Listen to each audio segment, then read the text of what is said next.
Au nom de Dieu, le tout miséricordieux, le plus miséricordieux.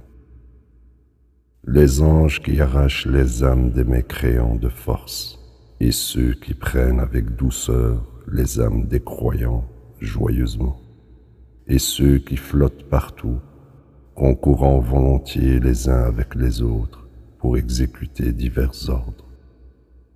Le jour où le tremblement tremblera, suivi par le second souffle, certains esprits seront terrifiés, leurs yeux seront baissés.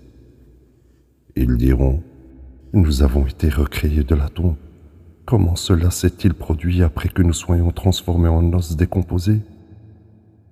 Ils avaient dit, « Ceci est une réapparition impossible. » Tout ce que cela prend est une seule impulsion, après quoi ils se lèvent. As-tu été informé au sujet de l'histoire de Moïse? Son Seigneur l'appela à la sainte vallée de Toua. Va auprès de Pharaon, car il a transgressé. Dis-lui, ne te réformeras-tu pas? Laisse-moi te guider vers ton Seigneur afin que tu puisses devenir révérencieux. Il lui montra alors le grand miracle, mais il mécrut et se rebella. Puis il se détourna à la hâte. Il convoqua et proclama. Il dit, « Je suis votre Seigneur le plus haut. » Par conséquent, Dieu l'a assigné au châtiment dans l'au-delà, ainsi que dans la première vie.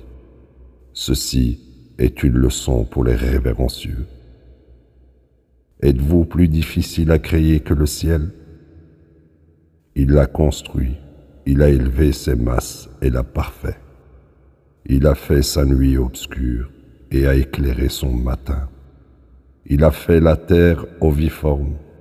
D'elle, il a produit sa propre eau et son propre pâturage, et il a établi les montagnes. Tout ceci pour vous pourvoir, vous et vos animaux, des conditions de support de la vie.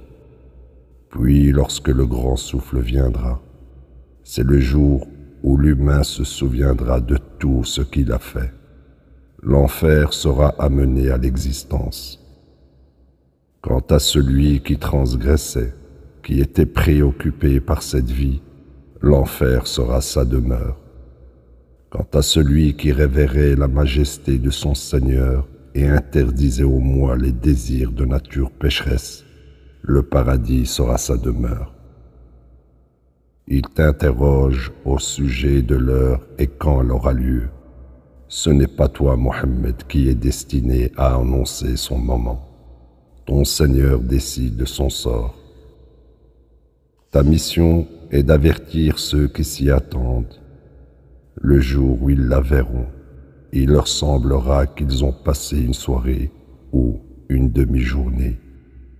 La ilaha illallah.